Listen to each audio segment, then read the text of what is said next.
اعوذ باللہ من الشیطان الرجیم بسم اللہ الرحمن الرحیم سبحان الذی اسری بعبدہ لیلا من المسجد الحرام الی المسجد الاقصی الذی بارکنا حولہ لنریہ من آیاتنا انہ هو السمیع البصیر۔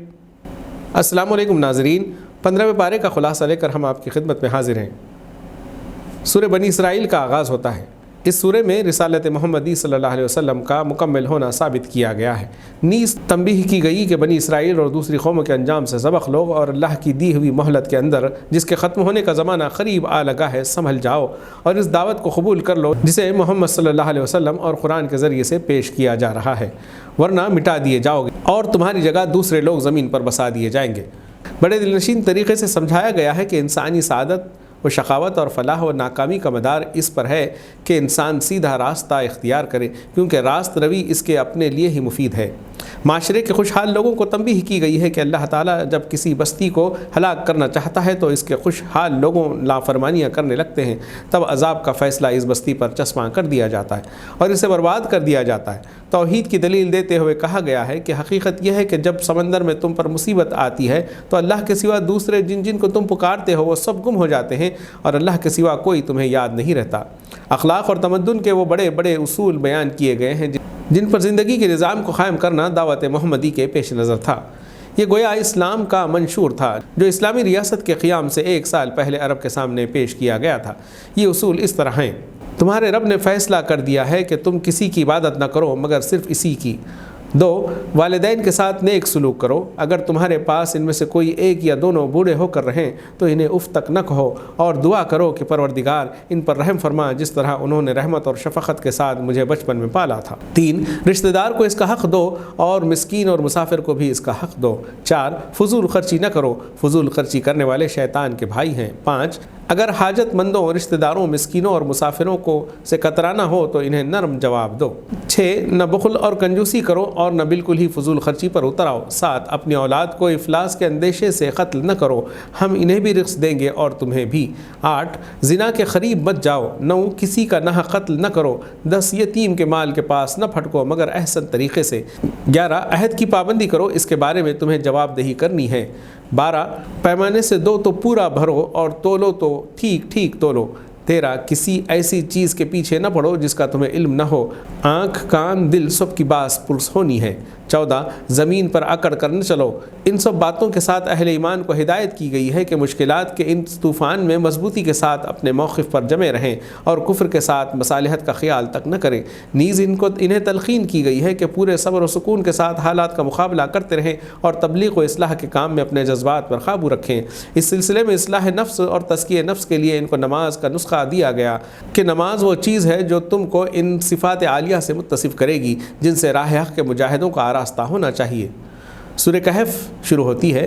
یہ سورہ مشرکین مکہ کے 3 سوالات کے جواب میں نازل ہوئی ہے جو انہوں نے اہل کتاب کے مشورے سے آپ صلی اللہ علیہ وسلم کے سامنے پیش کیے تھے۔ 1. اصحاب کہف کون تھے؟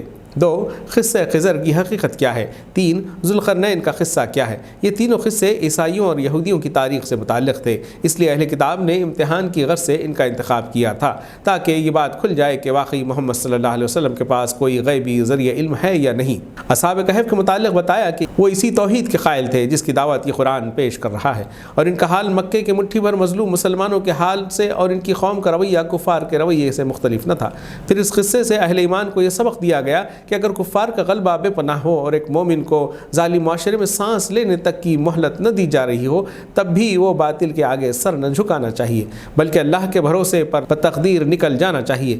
اس سلسلے میں ضمن کفار مکہ کو یہ بھی بتایا کہ اصحاب کہف کا قصہ عقید آخرت کی صحت کا ایک ثبوت ہے۔ جس طرح خدا نے اصحاب کہف کو ایک مدت دراز تک موت کی نیند سلانے کے بعد پھر چلا اٹھایا، اسی طرح اس کی قدرت سے موت کے بعد وہ زندگی بعید نہیں جسے ماننے سے تم انکار کر رہے ہو۔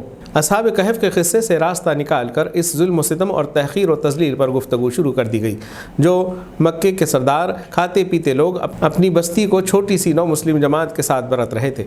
اس سلسلے میں ایک طرف نبی صلی اللہ علیہ وسلم کو ہدایت کی گئی ہے کہ نہ ان ظالموں سے کوئی مصالحت کرو اور نہ اپنے غریب ساتھیوں کے مقابلے میں ان بڑے بڑے لوگوں کو کوئی اہمیت دو۔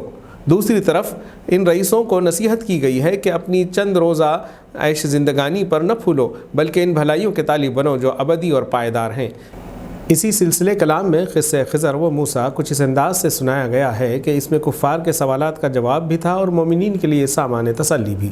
اس قصے میں دراصل جو سبق دیا گیا ہے وہ یہ ہے کہ اللہ کی مشیت کا کارخانہ جن مصلحتوں پر چل رہا ہے وہ چونکہ تمہاری نظر سے پوشیدہ ہیں، اس لیے تم بات بات پر حیران ہوتے ہو کہ یہ کیوں ہوا، یہ کیا ہو گیا، یہ تو بڑا غضب ہوا۔ حالانکہ اگر پردہ اٹھا دیا جائے تو تمہیں خود معلوم ہو جائے کہ یہاں جو کچھ ہو رہا ہے ٹھیک ہو رہا ہے، اور بظاہر جس چیز میں برائی نظر آتی ہے آخرکار وہ بھی کسی نتیجہ خیر ہی کے لیے ہوتی ہے۔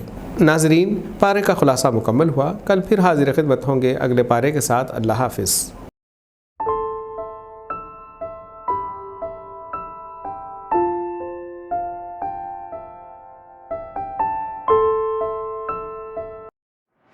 رمضان المبارک کے لیے عمدہ اور معیاری کھجوروں کا واحد مرکز فرینڈز زردہ اسٹور ناندیڑ۔ ہمارے یہاں ترکش، سعودی، ایرانی، اجوا، مڈ جول کلمی، مبروم، سوکری، کھودری، اسادوی، کیمیا، مضافاتی، ڈیلیگیٹ نور، رازانہ اور پینٹ کھجور واجبی دام پر یعنی 70 روپے سے لے کر 4000 روپے فی کلو تک کھجوریں دستیاب ہے۔ اس کے علاوہ عمدہ کوالٹی کے ڈرائی فروٹس جس میں بادام، کاجو، پستہ، کشمش اور شربت روح افزا بھی ہول سیل قیمت پر دستیاب ہے۔ مزید تفصیلات کے لیے رابطہ کریں۔ فرینڈ زردہ اسٹور خدیم مونڈا مارکیٹ ناندیڑ۔ ڈائریکٹر عبدالسلیم سوداگر قادری الکاظمی، مینیجنگ ڈائریکٹر عبدالریان سوداگر، مارکیٹنگ مینیجر افنان سوداگر۔